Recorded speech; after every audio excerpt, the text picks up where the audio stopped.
What are the options on the table now?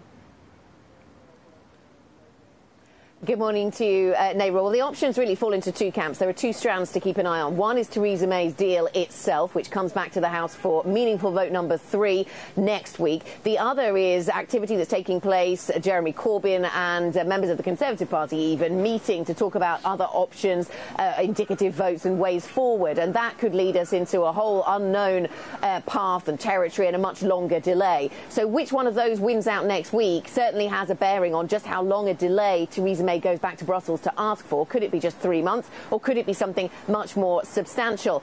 She did have a better day in the House of Commons yesterday, although the surreal nature of things continues, with her very own Brexit Secretary Stephen Barclay actually voting against her, having stood up to argue for her policy earlier on in the day. So things like that continue. She did manage to fend off some amendments that would have made life more difficult for her in the short term around a second referendum and around indicative voting, so finding out what it is that the House really supports. But the big task for her then is to try and persuade the DUP and the ERG within her party and the party that she relies on to support her next week. And that's still a big task. Will Geoffrey Cox, the Attorney General, be able to tweak his guidance further to try and persuade those members of the ERG and the DUP who've been holdouts so far to back Theresa May? Certainly Tusk's message yesterday might be slightly supportive to May in trying to get the deal through. And she's even promised that on the 25th of March, if her deal is unsuccessful, she'll have more control to Parliament. And that could also be something that encourages the ERG and the DUP to get on board.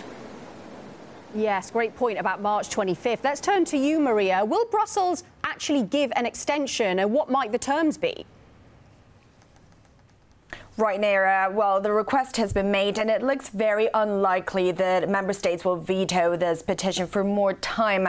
But Brussels will have, no question, very real questions that they want to ask and get a clear answer from the Prime Minister. Why delay? For how long? That is a real debate also here in Brussels. And most crucially, they'll want to see a new strategy. In the eyes of the EU, the negotiation now is done and dusted. That is what Michel Barnier says. And the way they think Prime Minister May could get the deal done is through a cross-party deal. But of course, for that, she needs to drop some of the red lines, whether this is migration, the single market, or the customs union. Still a big question mark. The fact that she still thinks her deal could go through has raised a few eyebrows here. But again, whether to grant a no extension or go for an extension, it's very likely that the EU will accept it. For how long, it's still very much a big unknown.